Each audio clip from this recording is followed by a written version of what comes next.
ব্যর্থতার পরিচয় দিচ্ছে। পাশাপাশি যখন শরীফ ওসমান হাদিকে শহীদ করা হয়েছে তখন এই অথর্ব নির্বাচন কমিশনার বলেছে এটি নাকি একটি বিচ্ছিন্ন ঘটনা ছাড়া আর কিছুই নয়। আমি তাকে প্রশ্ন করতে চাই, এটি যদি বিচ্ছিন্ন ঘটনা হয়ে থাকে, এই একই ধরনের বিচ্ছিন্ন ঘটনা যদি জঙ্গি লীগ আপনার সাথে ঘটায়, তাহলে কি আপনি সেটি মেনে নেবেন? আপনি কি সেটি মেনে নেবেন? সেই প্রশ্নটা আপনার কাছে রাখতে চাই। যদি আপনি মেনে না নিতে চান তাহলে এখনো সময় আছে, এখনো সময় আছে। নিরাপত্তা জোরদার করুন এবং বিমাতা সুলভ আচরণ, কোন দলের প্রতি এক আচরণ, আর এক দলের প্রতি আর এক আচরণ, এই আরো আচরণ পরিহার করে সবার সাথে ন্যায্যতার ভিত্তিতে আচরণ করুন।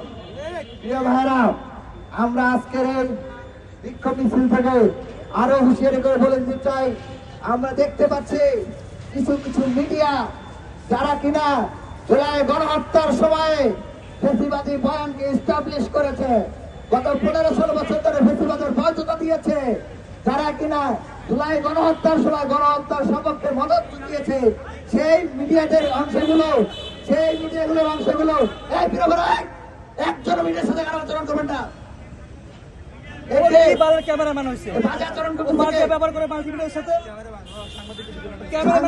সামনে কেউ আচরণ করবেন না।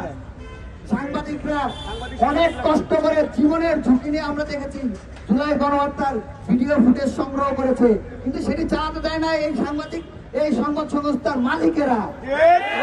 খুব সাংবাদিকদের সাথে নয়, আমাদের খুব এইসব ফেসিবাদী মালিকদের বিরুদ্ধে, যারা কিনা জুলাই গণহত্যার মদত দিয়েছে এবং কি এখনো প্রোপাগান্ডা চালানোর একটি সেল হিসেবে মিডিয়া হিসেবে ব্যবহার হচ্ছে।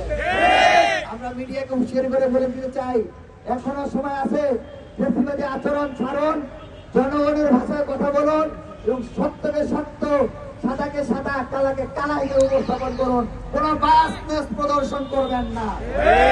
ভাইরা, একই সাথে আমরা দেখতে পাচ্ছি বিভিন্ন জেলায়, উপজেলায় যে সকল নির্বাহী কর্মকর্তারা আছে, তারা যারা জঙ্গি লীগের সময় নিয়োগ পেয়েছে এরকম একটি গোষ্ঠী এবং তার পূর্ববর্তী এবং পরবর্তী সময় নিয়োগ পাওয়া একটা গোষ্ঠী, একটি নির্দিষ্ট দল বা কোথাও কোথাও যেখানে যে দল শক্তিশালী সেই দলের পদলেহন করতে ব্যস্ত হয়ে পড়েছে।